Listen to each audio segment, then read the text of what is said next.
La CEDEAO refuse de tirer des leçons d'un passé très récent. Vous savez, quand il y a eu des mouvements populaires au Niger, au Mali, puis au Burkina, la CEDEAO a menacé, la CEDEAO a annoncé des sanctions, la CEDEAO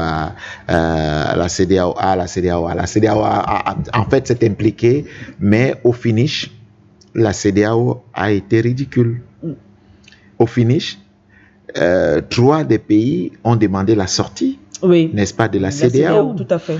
Et quand je dis que la CEDEAO ne tire pas des leçons, on peut librement le constater avec ce qui se passe aujourd'hui avec ce sujet sur la Guinée-Bissau. Déjà, il faut dire que ce n'est pas la première décision que la CEDEAO prend sur la Guinée-Bissau concernant ce coup d'État. Le même jour, ou alors le jour du coup d'État, la CEDEAO va sortir un communiqué. Oui, déjà pour condamner. Et la CEDEAO a avancé en disant qu'elle isolait la Guinée-Bissau immédiatement. Mais ça n'a pas empêché les militaires au pouvoir qui, curieusement, ne sont pas des putschistes. Parce que tant dans le langage de la CEDEAO comme ceux de la France, pour une fois, on n'écoute pas tellement ce mot de putschiste, d'hommes qui ont appris le pouvoir. On parle beaucoup plus des militaires voilà, et autres. Donc, et vous voyez que ça n'a pas empêché ces derniers de constituer un gouvernement de transition. Ça n'a pas empêché ces derniers de dresser une charte de gouvernance sur un an. Donc, que la CEDEAO dise qu'elle rejette la transition, le projet de transition, mais le projet de transition n'était pas adressé à elle. C'était adressé aux Bissau-Guinéens. Le projet de transition n'est pas adressé à la CEDEAO comme quoi nous avons besoin que vous validiez ce projet de transition. Les militaires ont pris le pouvoir et ont dit, on prend le pouvoir, ils ont évoqué leurs raisons. Vrai ou fausse, là c'est un autre débat. Mais et on dit, nous allons faire 1 an. Et voilà le projet de transition que nous avons. Et ils le présentent à leurs citoyens.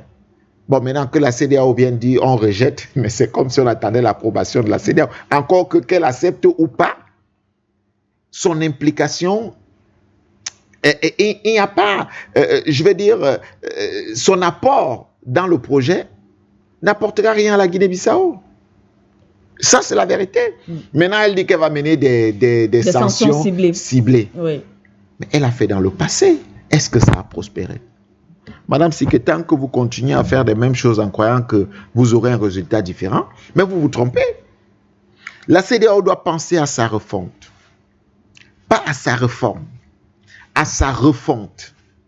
Parce que les enjeux aujourd'hui sont beaucoup plus importants que de s'asseoir autour d'une table, de suivre soit une dictée qui viendrait, n'est-ce pas, de certaines personnes qui passent par des personnes, par des personnes différentes qui sont certains chefs d'État, et vous amène ça sur la table. La CEDEAO, c'était 15 membres. Aujourd'hui, la CEDEAO, c'est combien de membres? C'est-à-dire quand on ressort ceux qui sont suspendus. Tenez-vous tranquille. Mais les enjeux sont beaucoup plus importants que cela parce que on nous met de parler de ces structures de coordination des pays qui étaient pris pour modèle il y a quelque temps. Je parle bien de la CEDEAO.